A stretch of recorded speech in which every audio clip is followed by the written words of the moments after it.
What's going on, guys? Welcome to another episode review for The Mandalorian Season 2. This is episode... I think we're on the 7th episode. Yeah. 7th? Yeah, episode 7. So, with me as always, I have Blue Spin.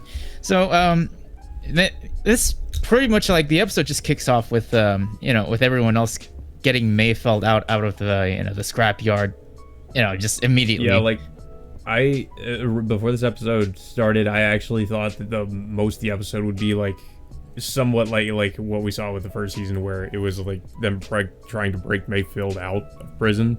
But apparently all Cara Dune had to do was, I guess, she doesn't really explain what she did, but apparently she pulled some strings, I guess, to get him out of prison.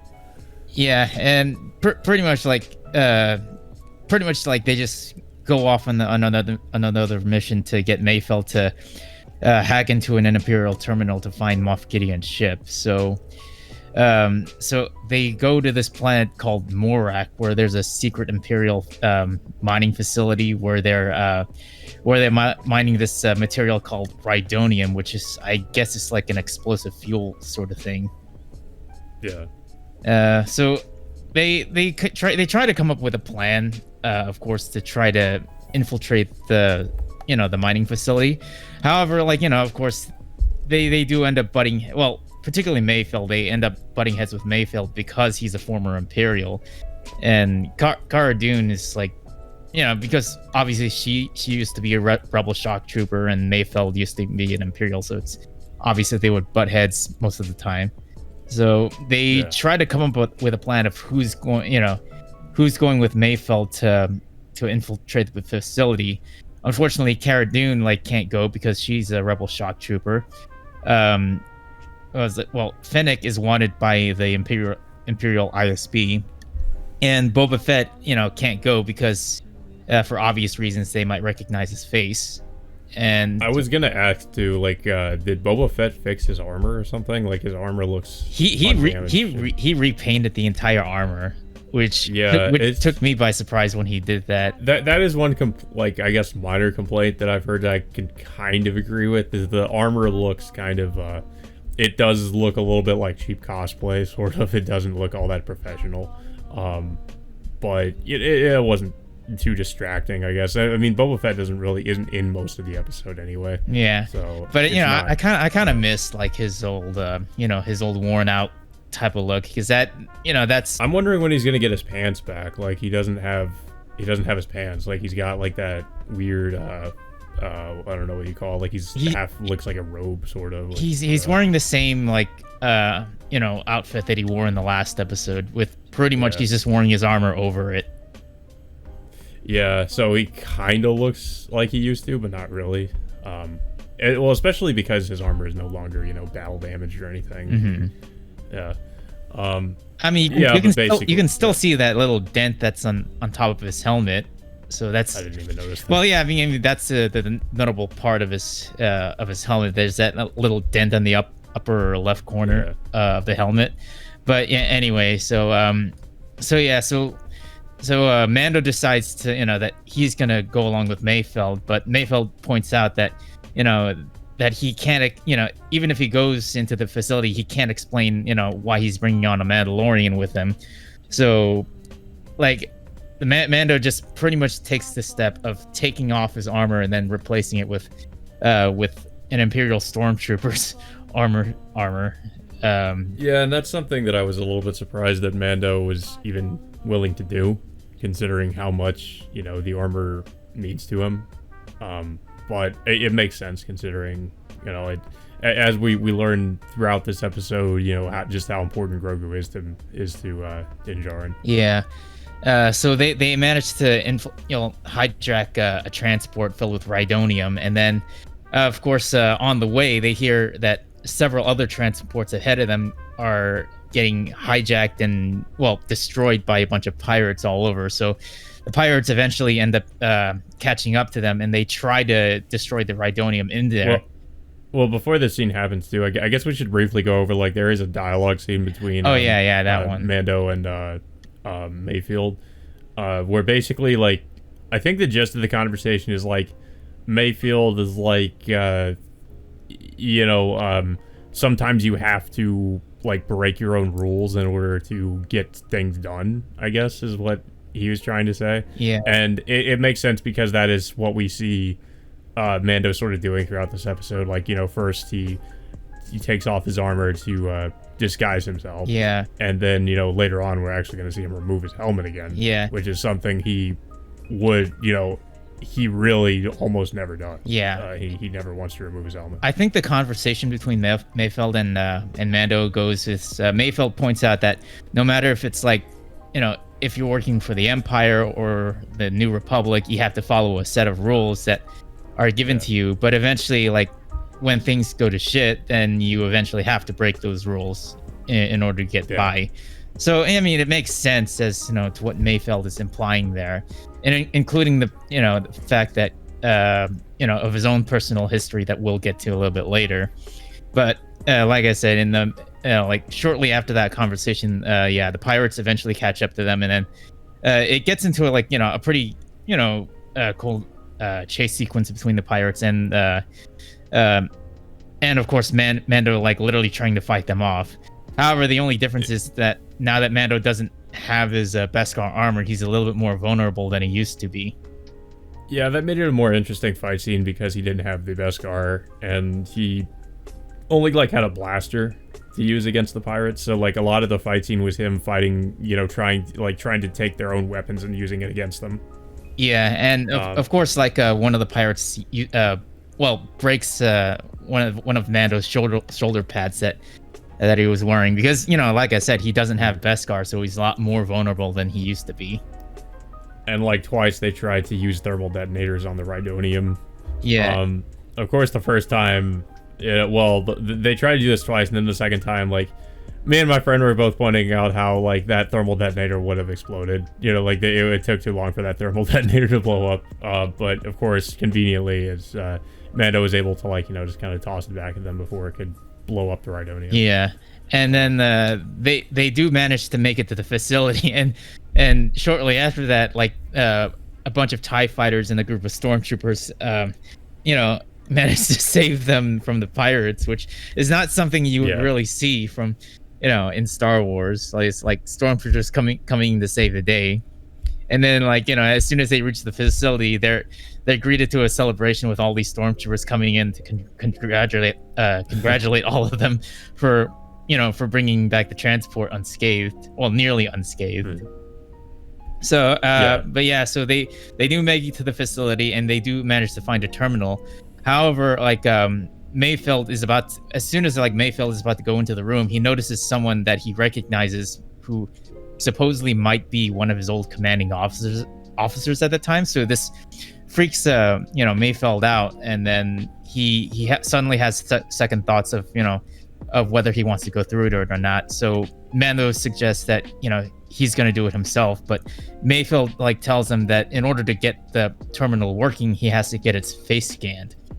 So so Mando still goes through with it, and then he tries to use the terminal. However, like the face scanner only scans the helmet, so it's on a countdown timer for for about 10 seconds. So Mando had literally no choice but to take off his helmet at that moment, which took me by surprise that that he went that far to do that. Yeah. I was kind of under the assumption that the facial scanner would only scan recognize the faces of those who I would assume are registered with the army or the Imperial remnant or whatever. But I guess not. I guess it just works with anybody. I think they say it works unless you're unless you're wanted or something like that. Which I feel like it's kind of a security flaw, to be honest. Because anybody could just use that. Yeah. I don't know. It seeed like kind of a, it seemed a little bit too easy. And not to mention the fact that that Din Djarin's not a registered Imperial by any means. So I don't know how that machine would be able to scan someone that's not registered in the system. But I feel like that doing that might bite him in the come back to bite him much later, even under the circumstances. But of course this catches the attention of the general, and he starts to question Mando about his what his his number is, like his I guess his number, uh, His Imperial ID number, yeah. Imperial ID, Yeah. yeah. Yeah. And of course, this is when Mayfield comes in to try to cover for him. But it just ends up getting worse as, you know, the general invites them both to drink with him. And that's kind of where things start to escalate. Because, you know, he starts getting into, like, he tries to do small talk, to, you know, like, and then they get into the conversation of this Imperial operation that I think was actually, my friend said, was a reference to Battlefront 2. Yeah, it's something that happened during Battlefront 2 called Operation Cinder. Operation Cinder? Yeah, it was more of an Imperial contingency plan after the Emperor's death, that the Imperials use like these satellite weapons all over different planets, and then they just literally just like kill everyone, whether they're rebels, Imperials, or whoever. And then Mayfeld and his squad back at the time fell victim to it.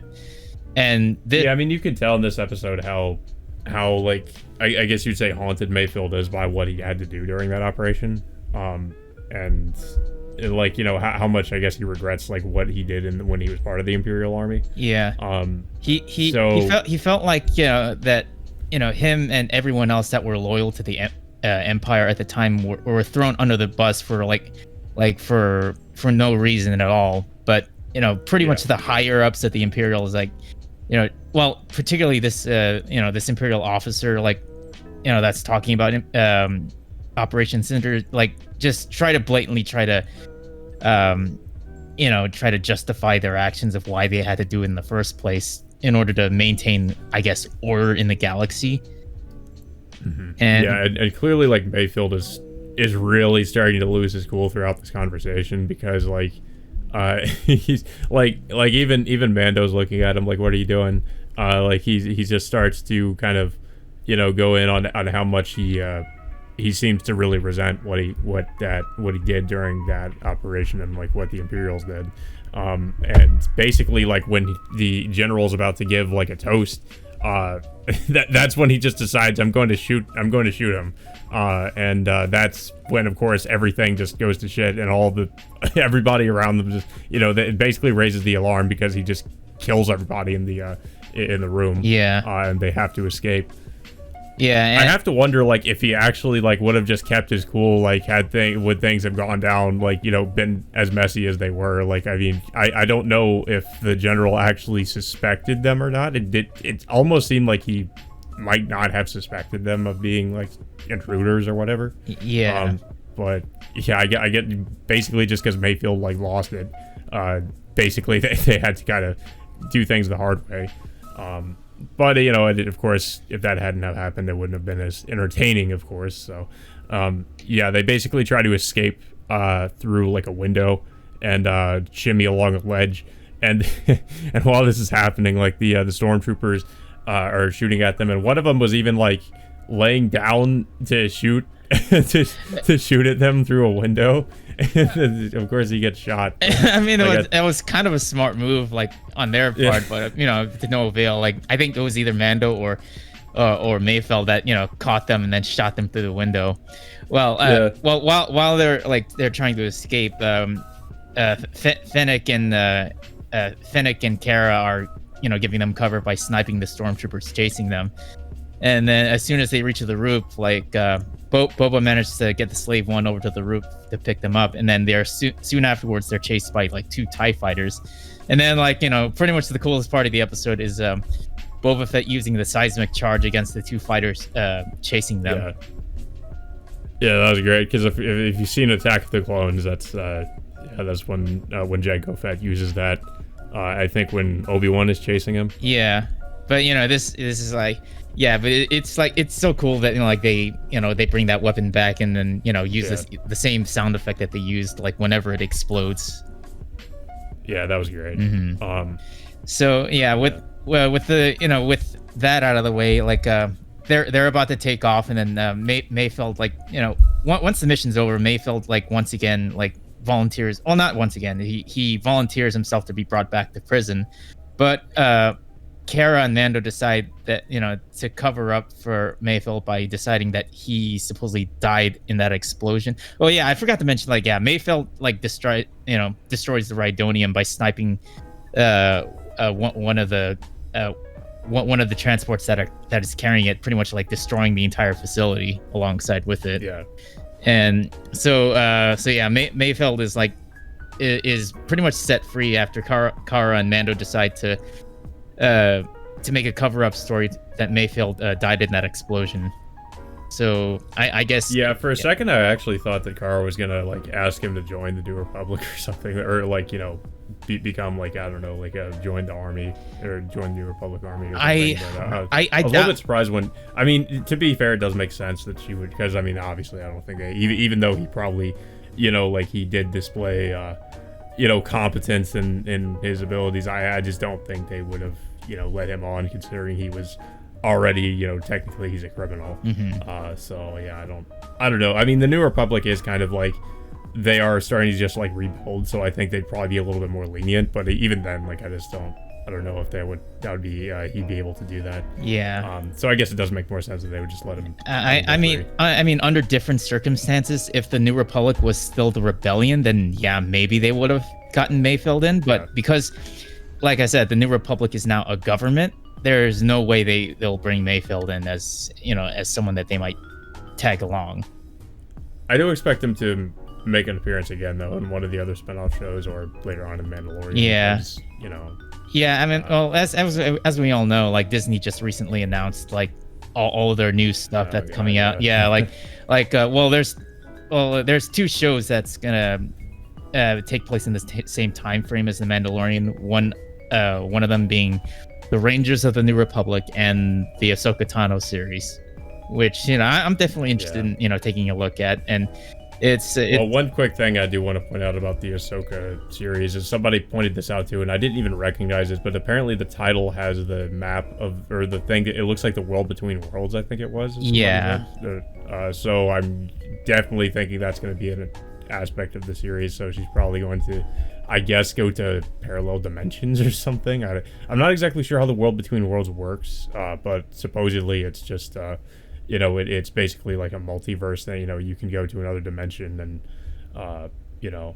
using the I think, what was it, like the veil of the Force or something like that. I guess, but we need I more. don't know. I don't know if they ever really explained it in Rebels. I feel like we need more information on that, within that whole dimension. But anyway, so once the mission is done, like Mayfeld is pretty much like, well, he doesn't go with them. He just like stays on the planet. Like I would have thought that he would have at least went with them to help them out in their mission, but he just decides to just stay on the planet, I guess. So yeah, once that's done, like we transition over to Moff Gideon's ship, and then he receives like a holographic message from Mando.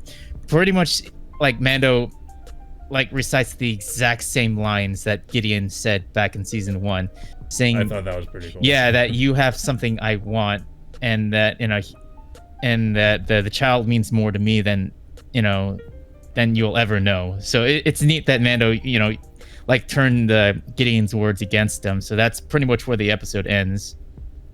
Yeah.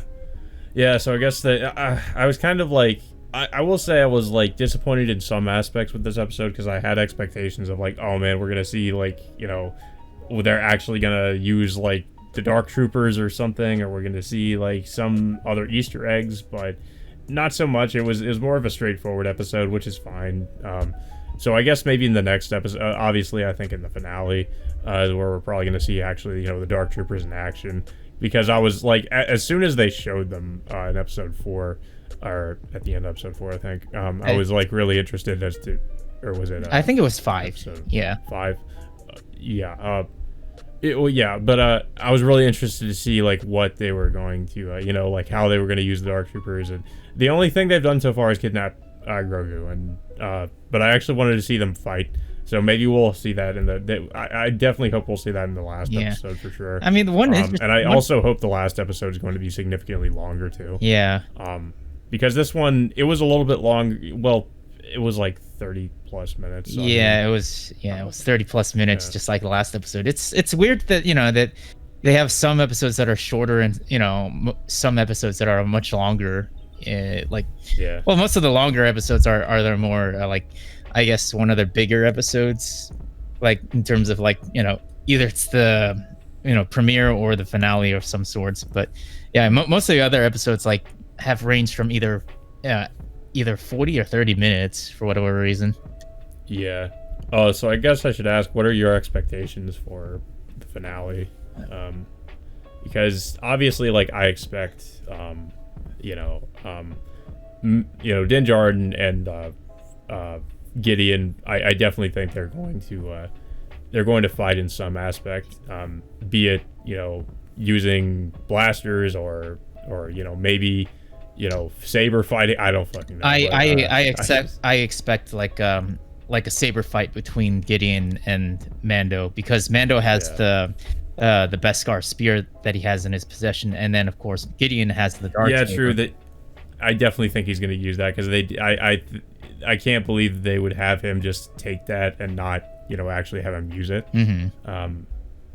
I definitely expect that they're finally going to have the Dark Troopers do something, because I mean, why the hell would Gideon have all those Dark Troopers and just not use them? Like, I definitely think Gideon's gonna, like, especially if they're going to go after Gideon, he's definitely gonna use those Dark Troopers, I think. The question is, like, how are they gonna get on that ship? Because you would think, like, if Slave One were to just suddenly approach that ship, then they're not, that's obvious they're gonna start firing on them, unless they have a plan, unless they call in the New Republic to help them out. The question is like, are they really going to finally defeat Gideon, or is he going to like narrowly escape?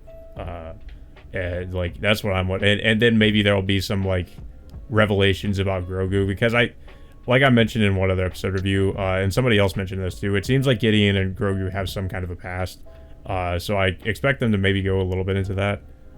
Maybe we'll learn some more about it. The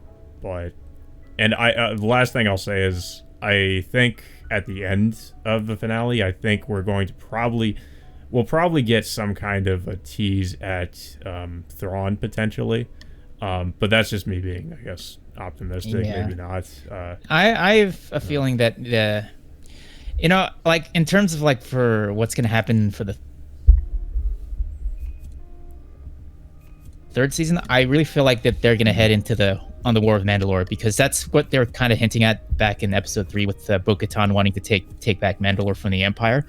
So and plus the fact that she wants to get that dark saber back for herself, because she was the original owner of that before Gideon took it from her. So I think it's possible that I would say it's 60% or 70% chance that Gideon gets away, and then and then it culminates into into a season 3, into a big season 3 finale of the Mandalorians going up against the Empire to take back Mandalore. Yeah. Or I wonder, if Mando does defeat Gideon and like retrieves the Darksaber, and maybe in like the next season he has to return it to Bo-Katan or something. Maybe.